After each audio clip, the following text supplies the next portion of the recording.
Yeah. The plants will seek out our nitrogen, and they'll shy away from the synthetic nitrogen because it's a salt. Yeah. So Well, we saw that the guys in Australia said that they had cows that they put on their pasture, and they were strip grazing, mob grazing, and they put them on, and these are dairy cows. They would graze it, and then they did it with Green Lightning. Then they did it with UAN 28, with their typical conventional. Then they did it with Green Lightning. They went to this one. They liked it so much. They put in the next one. They didn't like it. They actually jumped the fence, the electric fence, to get to the other one because it tasted better. But I think there's something to deal. No ammonia, almost none, and no salt.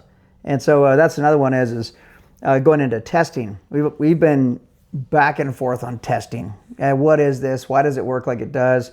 We know if we put more than 25 gallons on at a time, it doesn't work the same. Like it's too hot, and it shouldn't be. Like there's an energy part of it. But going back to it is when normal nitrogen is tested, it's salt based. So if they're doing a fertilizer test, it's based off the salts, correct? Sure. Ours, there's no salt in it other than from the air, which is almost no salt, correct? That's correct. So if that's the case, if you're testing it based off of salt-based theories, does it work? Ours works really well. It works. So the other day we sent it in, and we tested it as water, we tested it as fertilizer, nothing. We sent it as a compost test. Did I tell you about this? No, I don't think I heard this one. It came in, instead of 25 milligrams per liter like the one underneath it, which is the same test, came in 345,000 parts per million. Wow. But the difference was we tested it as a compost, but we can see it. We actually had legitimate nitrogen. And we're like, oh, there it is. You've been saying all along. You said, this is more geek stuff, but you said every time we go down a pH, how much nitrogen do you think it is?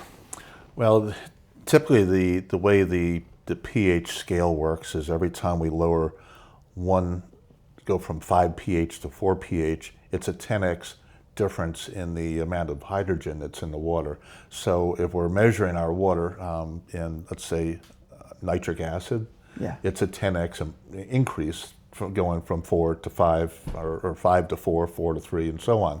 So we can make some assumptions on that if we knew exactly what the ratio of nitric acid, nitrous acid, nitrate, nitrite, and hydronium that we have in the water, but we don't have that type of analytical equipment in-house as of yet. Yeah. So speaking of that, so nitric acid comes from the atmosphere. We're breathing right now. How do we get that? Very low. Very low, yeah. But how do we get that in our product?